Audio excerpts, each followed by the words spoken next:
In 1984, a man named David sat at his kitchen table in Ohio.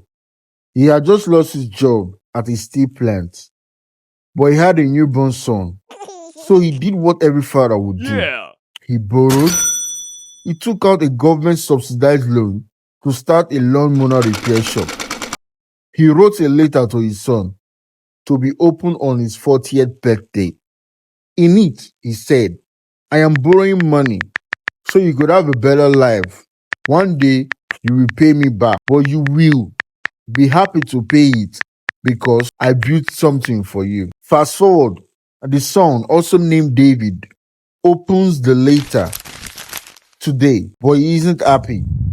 He's terrified because his father's debt wasn't just a loan, it was a trap. And today we are going to explain why every single time a government borrows money, you are signing a contract with the unborn. And we are about to find out if that contract is a promise or a curse. To understand the curse, we have to understand a lie you have been told. You think government debt works like a credit card? It doesn't. A credit card you pay back with your future labor. Government debt is actually a time machine. It moves purchasing power from the future to the present. When a government borrows $1 trillion today, they are not taking money from a giant piggy bank. They are selling bonds to investors. Those investors get paid interest for 30 years. Who pays the interest? You do, but also they do. Let us meet two characters. Sarah, born today, she is 0 minutes old. Ethan, born in 2054, is not yet a thought. Right now, a politician make a promise. Free health care for all seniors. Sounds great. But to pay for it, the government borrows. That means in 2050, when Sarah is 30 years old and Ethan is born, Ethan will be born with a $250,000 mortgage on his head. He never signed for it. He never voted for it. But the day he draws his first breath, he owes the bank. But surely you say, the future will be richer. They can afford it. Wrong. Let me show you the three ghosts that haunt the urban. Ghost number one, the taxpayer. The obvious way to pay the interest on debt, the government must raise taxes. Not on the rich, they have accountants. On the middle class, by the time Ethan is 30, 40% of his income won't go to his kids' education or his own house. It will go to paying the debt on the bridge his great grandfather built in 2024. Ghost number two, the inflation. If taxes doesn't work, the government cheats. They print money to pay the debt. This is called inflation for the unborn. It is a horror story. It means that the $10,000 you save for your child's college fund buys a loaf of bread when they turn 18. We are diluting the value of their labor before they even begin. Ghost number three, the crowded out. This is the cruelest ghost. When government borrows trillions, it sucks up all the available savings in the world.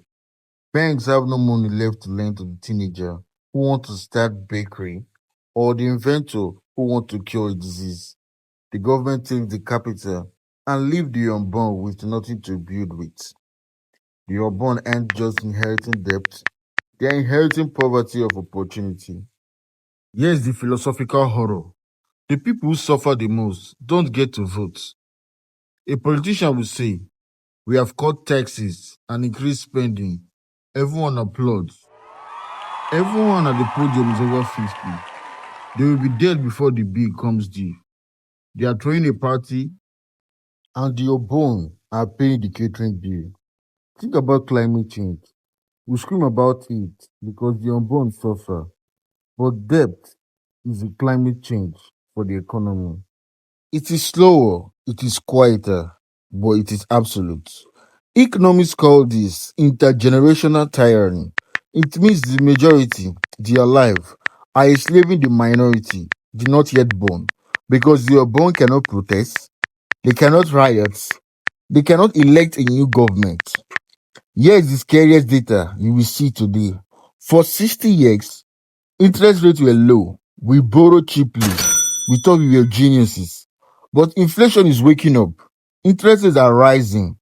When interest rates go up to 5% or 6%, the maths break. The US government currently spends $1 trillion just on interest. It is more than they spend on the entire military or all the Medicaid.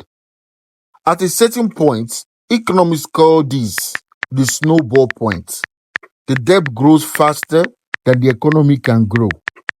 At that point, it is not if the future generation collapses, it is when. The unborn child in 2050 isn't just going to be poor. They are going to live through a currency crisis, a depression, or a default. They will ask, why did our ancestors do this to us? And the answer will be, because we wanted cheap cable TV and slightly lower taxes in 2024. David, the son, looked at the letter his father wrote in 1984. His father promised a better life, but the debt destroyed the lawnmower shop. David works 3 jobs just to pay the interest. Now David has a choice. He picks up a pen. He writes a new letter to his grandchild, who will be born in 2074. He writes, Dear future one, I will not do to you what was done to me. I will vote for balanced budgets. I will demand politicians to pay cash. I will break the chain. You are not a piggy bank. You're a person. And your life begins the moment you stop spending yours. Government borrowing isn't economics, it is ethics. Every dollar we spend without any is a cradle we leave empty. You're born and watching, you just can't scream yet, but you can for them. Please subscribe to my YouTube video, guys. Thank you. I love you.